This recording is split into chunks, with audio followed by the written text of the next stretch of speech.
ces informations, il y a eu des attaques de terreau au Burkina Faso. IB en fait d'endormir la population burkinabé, donc il fallait annoncer ou lancer ces fake news. Et il y a un activiste qui nous a informé qu'il y a un coup d'État qui était préparé suite à cela. Mais avant d'arriver à ça, quel est le but de l'opposition aujourd'hui? Ça, c'est très important. Pourquoi partager toutes ces désinformations sur la toile? Alors, nous allons faire appel ici à Damana Adia Picas, qui nous a déjà expliqué la stratégie. Mais bien avant Damana Picas, nous allons écouter ici ce reportage. Qu'est-ce que le Burkina Faso prépare contre la Côte d'Ivoire? On écoute Serge Daniel. Burkinabé Serge accuse également la Côte d'Ivoire d'agir en sous-main pour déstabiliser le Burkina et donc les généraux. Vous êtes à Abidjan, je crois, en tout cas à Dakar. Mais que répond Abidjan? Parce que vous avez interrogé les autorités ivoiriennes.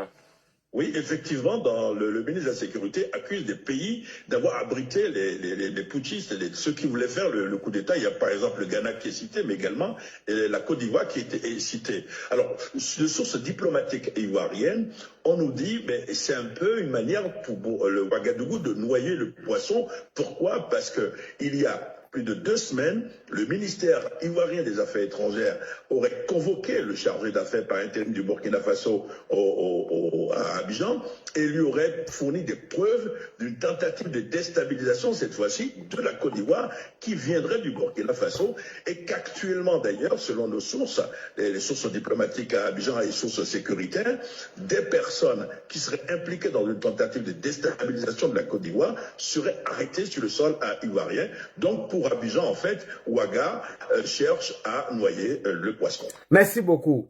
Alors, Ouagadougou cherche à noyer le poisson. Donc, qu'est-ce que IB fait?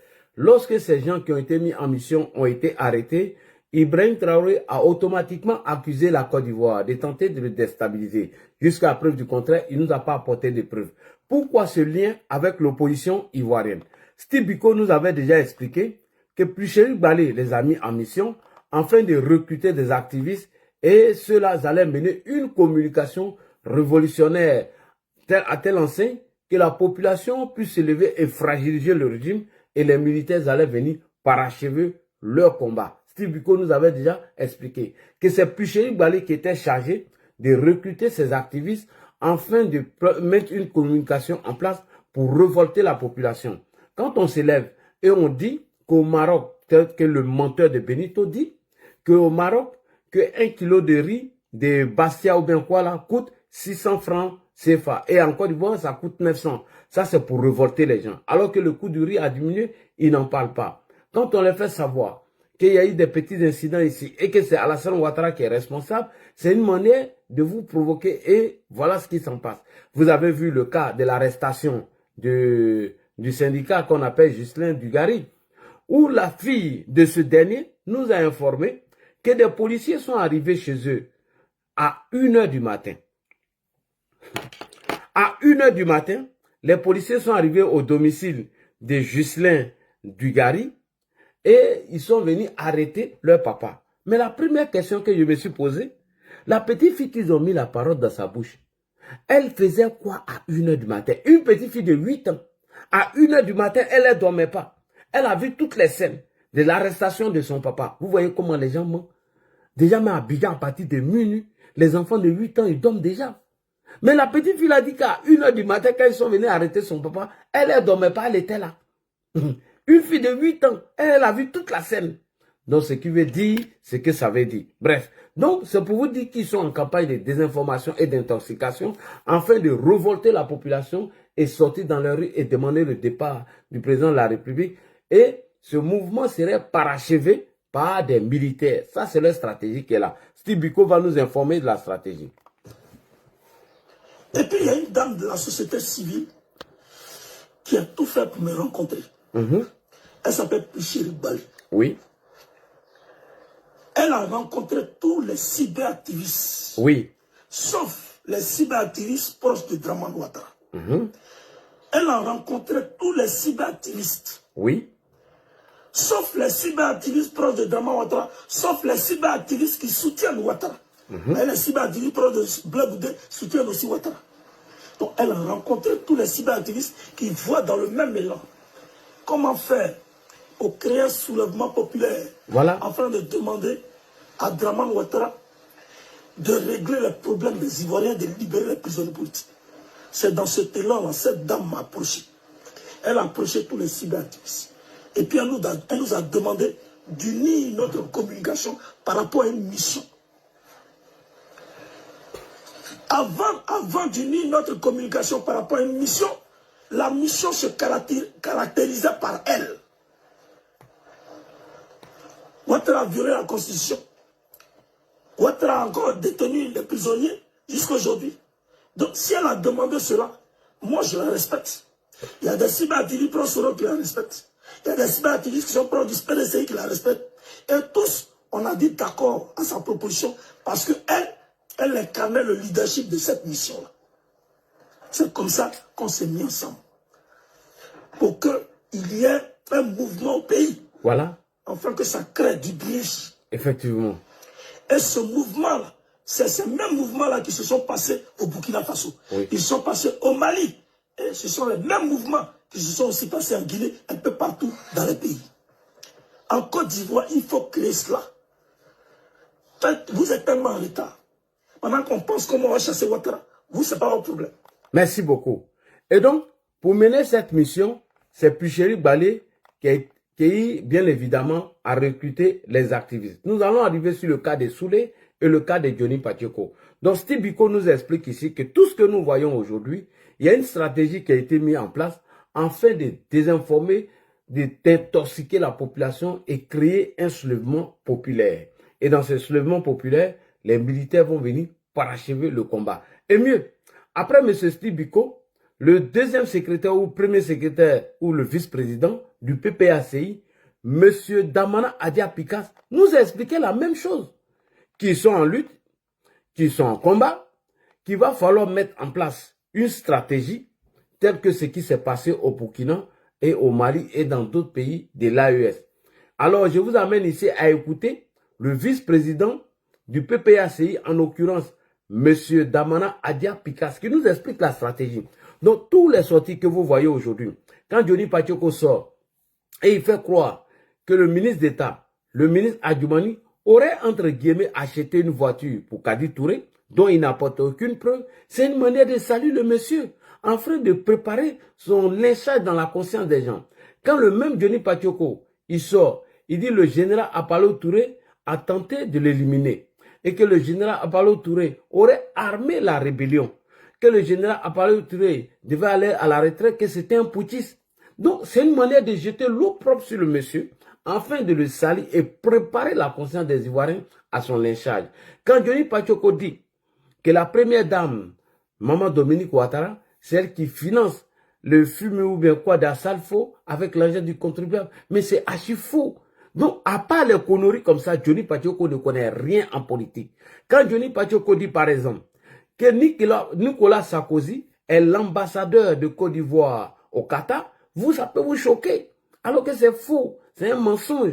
Quand Johnny Pacheco dit que le déchet toxique a été versé en Côte d'Ivoire, que la compagnie qui a versé ce déchet a donné 200 millions de dollars à la Côte d'Ivoire et que le président Alassane Ouattara aurait confisqué ces 200 millions, c'est archi faux. La compagnie qui a versé le déchet toxique, selon le ministre des Transports à l'époque, M. Kobena et M.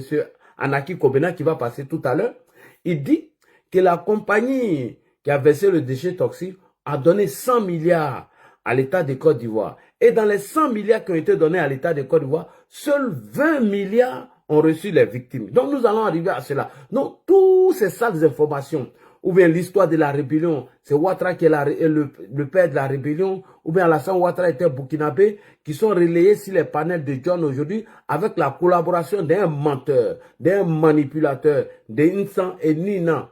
Nina, qui est une go BT, qui était pro Babo du pur. Comme elle a vu que chez Babo ça ne va plus, elle est venue chez Soro. Donc, quand il relaie tout ça sur les panels, c'est pour préparer la conscience des gens. Donc, nous sommes ici pour vous apporter les vraies informations. N'oubliez pas, pour ceux qui viennent de me prendre en cours, c'est moi, votre humble serviteur, Laji Chérif, activiste, militant RHDP. Alors, n'oubliez pas de vous abonner sur nos pages YouTube et Facebook pour avoir toutes les informations. La page Facebook, c'est LC Communication BIS 2. Je vois que vous avez commencé à vous abonner. YouTube, c'est Laji Shérif. Voilà. TikTok, il y a Ladi Info et il y a d'autres trucs encore. On continue. Nous allons écouter ici M. Damana Adia Pika. C'est très important. Aujourd'hui, vous voyez autour de nous. Les peuples sont en lutte. Les peuples sont en lutte. Et les peuples se libèrent. Des liens coloniaux. Des liens esclavagistes. C'est comme ça qu'il faut percevoir les événements généraux autour de nous. Oui, il y a l'intervention des militaires. C'est comme ça que nous devons porter nos combats aujourd'hui. Oui, après, il y a l'intervention des militaires. Les coups d'État qui se sont passés là-bas, ce sont les coups d'État classiques. Ce ne sont pas des coups d'État banals. Ce sont des coups d'État qui sont toujours précédés de mouvements populaires. Ce sont des coups d'État qui ont précédé d'un mouvement populaire, comme Steve Biko vient de nous dire tout à l'heure. Et le but de la désinformation, c'est quoi? C'est pour amener la population dehors. Donc, pour commencer ça, il faut diaboliser la justice. Il faut diaboliser Alassane Ouattara et la gendarmerie, etc. et ses ministres. Non, c'est fait à dessein. Raison pour laquelle nous avons répondu au porte-parole du COJEP hier, qui voulait discréditer notre justice. Ce sont les mouvements populaires qui les enclenchent, qui les déclenchent. Ce sont les mouvements populaires qui les enclenchent, qui les déclenchent. Tous ces putschistes que vous voyez dans l'AES aujourd'hui, comment ils sont arrivés au pouvoir? Tout est parti par des mouvements populaires de rue. Le mouvement de rue qui a amené les gens à dire non à ces régimes-là. Et ces mouvements-là se sont précédés par la chute, par la prise au pouvoir des militaires. C'est ce que Damana Diapika nous explique. Et puis, les auteurs de ces coups-là, si vous le demandez, deviennent des héros nationaux. Et maintenant, les militaires qui viennent parachever ces mouvements de rue, on les appelle les héros. Merci beaucoup. Ils ont le soutien des populations. Et ils ont le soutien des populations. Généralement, ils font ces coups-là sans infusion de sang. Et ils font ces coups sans infusion de sang. Et au cours de cette conférence, Picheri Balé était là-bas. Sans infusion de sang. Et puis, ils ont le soutien. Puis ils ont le soutien. La population, regardez, et vous verrez de quoi je parle. Nous sommes donc en lutte. Eux ils sont donc en lutte. Nous sommes donc en lutte. Nous, les panafricanistes. Eux, les panafricanistes. Nous sommes en lutte pour la restauration de notre dignité, de notre liberté. Parce que la condition première, la condition sine qua non du développement, c'est la liberté. Quand vous n'êtes pas libre, vous ne pouvez pas vous exprimer tant que vous n'êtes pas libre. Donc, le premier article du développement, il faut que nous soyons libres. Libres des instruments de pensée. Libres des pensées. Libres de nous organiser là où nous pouvons aller. Or, nous n'avons pas cette liberté. Et c'est pour ça que nous nous partons. Voilà. Que nous partons aujourd'hui encore une fois ici. Où les libertés qui sont en train de réguler, les libertés qui sont en train d'être piétinées. Et nous avons un combat, nous, panafricanistes, ivoiriens surtout, nous avons un combat contre une dictature qui est rampante, contre une dictature qui n'a pas de visage, qui est méchante et humaine. Nous avons à nous dresser, à nous lever. Voilà, il dit que les peuples sont en lutte en ce moment. Et les peuples qui sont en lutte, c'est nos voisins. Mais ces luttes ont commencé comment? Ça a commencé par les mouvements de rue. Et donc, les mouvements de rue ont précédé maintenant la chute de l'autre. Le mouvement de rue ont amené les militaires à prendre le pouvoir sans infusion de sang.